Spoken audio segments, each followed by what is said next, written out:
Hello sir. சொல்லுங்க. எல்லாம் நல்லபடியாக முடிஞ்சது சார். உங்கள் ஸ்டாஃப் மிஸ்டர் கருணா ரொம்ப புத்திசாலி சார்.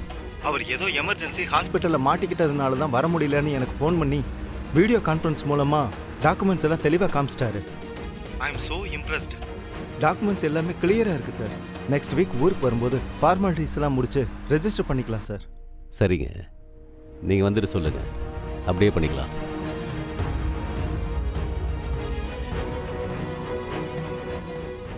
கர்ணா,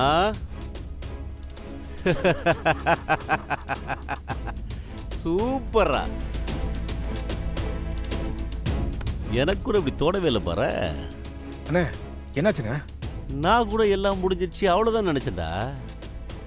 இவன் அந்த பாட்டிகிட்ட வீடியோ கால் பண்ணி டாக்குமெண்ட் எல்லாத்தையும் காமிச்சு சரி பண்ணிட்டான்டா.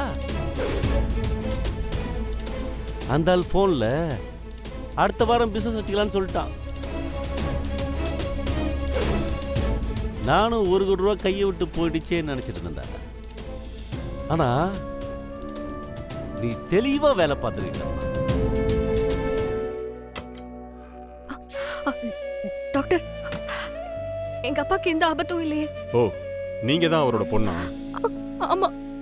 உங்க அப்பாவுக்கு இப்ப எந்த ஆபத்தும் இல்ல. அவர் ரொம்ப நல்லா இருக்காரு. லக்கிலி தலையில அடிபட்டதில்ல, அவருக்கு பெருசா எந்த பாதிப்புமே இல்ல. ஒரு சின்ன சர்ஜரி தேவைப்பட்டுச்சு, அதையும் நல்லபடியா பண்ணி முடிச்சிட்டோம். உடம்புல இருந்த இன்டர்னல் ப்ளீடிங்கும் இப்ப கண்ட்ரோலுக்கு வந்துருச்சு. நீங்க இனிமே கவலைப்பட தேவையில்லை. அவர் ரொம்ப சேஃபா இருக்காரு. ரொம்ப தேங்க்ஸ் டாக்டர். தேங்க்ஸை எனக்கு சொல்லாதீங்கம்மா. இவரை கரெக்டான டைமுக்கு கூட்டிட்டு வந்த அந்த பையனுக்கு சொல்லுங்க. ரோட்ல ஒரு ஆக்சிடென்ட் நடந்தா அதை தொடர்றதுக்கு பயப்படுற இந்த காலத்துல அந்த பையன் ஆம்புலன்ஸ்க்காக வெயிட் பண்ணாம அவ்வளோ எஃபர்ட் எடுத்து உங்க அப்பாவை ஹாஸ்பிட்டல் கொண்டு வந்து அட்மிட் பண்ணி அவருக்கு தேவையான பிளட்டும் அந்த பையனே கொடுத்துருக்காரு. கொஞ்சம் லேட்டா வந்திருந்தா கூட சிச்சுவேஷன் கிரிட்டிக்கல் ஆகி எங்களால எதுவுமே பண்ண முடியாம போயிருக்கும். அதனால நீங்க தேங்க்ஸ் சொல்றதா இருந்தா கரெக்ட் டயத்துக்கு கொண்டு வந்த அந்த பையனுக்கு தான் நீங்க தேங்க்ஸ் சொல்லணும். Okay doctor. அவருக்கு இப்ப கம்ப்ளீட்டா பெட் ரெஸ்ட் தேவைப்படுது. அதனால அவர் கூடவே இருந்து பத்திரமா பாத்துக்குங்க. நான் அப்புறமா வந்து பாக்குறேன். சரிங்க டாக்டர். சொல்ல. ஏய், முதல்ல கையறா.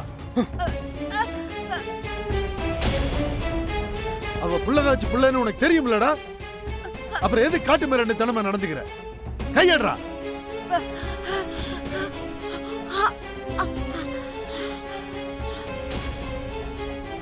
என்னடா இங்க சத்தம்? அண்ணே, இவளுங்க என்ன பண்ணிக்கிட்டு இருந்தாலுங்கன்னு தெரியுமாண்ணே?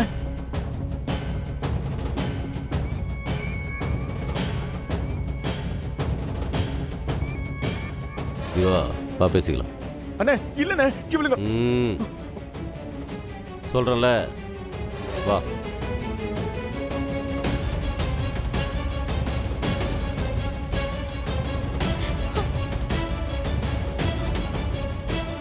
அவன் முரடம்மா. எப்போ யார்கிட்ட என்ன பேசணும்னு தெரியாதவன். நீ அவனை ஒரு பொருட்டா எடுத்துக்காத. இது எனக்கு என்ன புதுசா மாமா? இதெல்லாம் எனக்கு பழகிடுச்சு. டேய், அறிவிருக்காடா? ஜெயந்தி இந்த வீட்டோட வாரிச பயத்துல சொன்னதுட்டு இருக்கா. அவளை போய் கழுத்த பிடிக்கிற. ஒண்ணு கிடைக்க ஒண்ணாச்சுன்னா என்னடா பண்றது? அண்ணே, அவங்க 2 பேரும் என்ன பண்ணிக்கிட்டு இருந்தாங்க தெரியுமாண்ணே? யாருக்கும் தெரியாம அந்த இந்து கிட்ட போன் பேசிக்கிட்டு இருந்தாங்கண்ணே.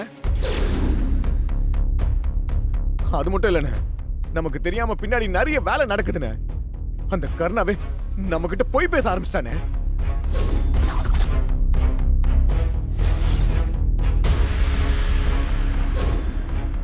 என்னடா சொல்ற?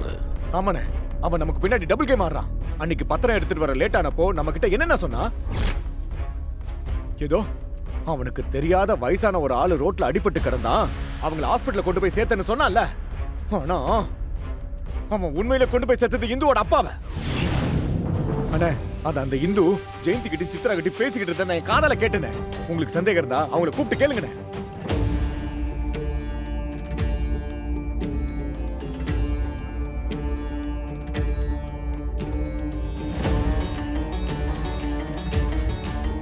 வேணாண்டா, யாருக்கிட்டையும் கேட்க வேணாம். இதை முதல்ல நமக்கு தெரிஞ்ச மாதிரியே வெளியே காட்டிக்க வேணாம். என்ன என்னென்ன சொல்றீங்க? இவ்வளவு நடந்ததுக்கு அப்புறமும் அவங்களை சும்மா விட்டுலாம் நினைக்கிறீங்களா? சும்மா விட சொல்லடா, இப்போதைக்கு காட்டிக்க வேணான்னு சொல்கிறேன். எப்பமா நம்ம வீட்டுக்கு போறது? இப்பதான்ப்பா ஆபரேஷன் முடிஞ்சிருக்கு. டாக்டர் பார்த்து எல்லாம் ஓகேன்னு சொன்னதுக்கு அப்புறமா வீட்டுக்கு போலாம்.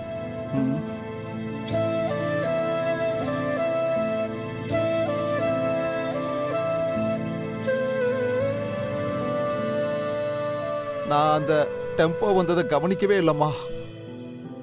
திடீர்னு அந்த டெம்போ வந்து என்னை இடிச்சுட்டு போயிருச்சுமா. அதுக்கப்புறம் என்ன நடந்துச்சுன்னு கூட எனக்கு ஞாபகம் இல்லைம்மா. யாரோ என்ன தூக்கிட்டு போற மாதிரி மட்டும் எனக்கு ஞாபகம் இருந்துச்சுமா. கருணா தான்ப்பா உங்களை தூக்கிட்டு வந்து ஹாஸ்பிட்டல் அட்மிட் பண்ணிருக்கான். என்னம்மா சொல்ற? மாப்பிள்ள தான் என்னை தூக்கிட்டு வந்து அட்மிட் பண்ணாரா? ஆமாப்பா. சித்தப்பா, கர்ணோட போன் சார்ஜ்ல போட்டிருந்தா சூப்பர், எடுத்துட்டு வந்துட்டேன். சூப்பர். இதை வச்சு எதனா பண்ண முடியுமா பாருங்க சித்தப்பா. அம்மாடி, நான் மாப்பிள்ளை கிட்ட பேசணுமா? நீ அவருக்கு ஃபோன் பண்ணி கொடுக்குறியம்மா? சரிப்பா.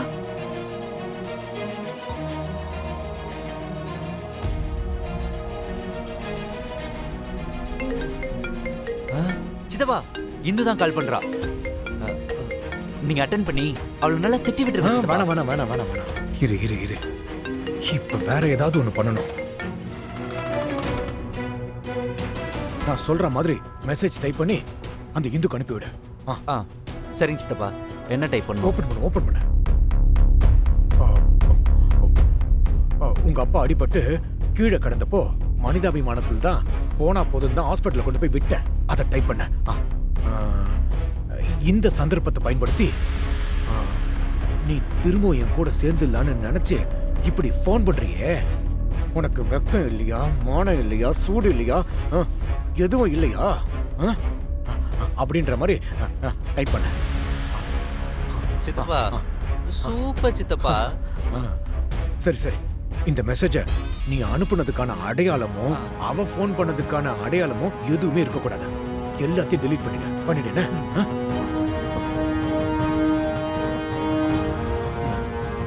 சித்தப்பா, பண்ணிட்டேன் சித்தப்பா. சூப்பர்ரா. இதுக்கப்புறம் நடக்க வேண்டியதெல்லாம் தானா நடக்கும்.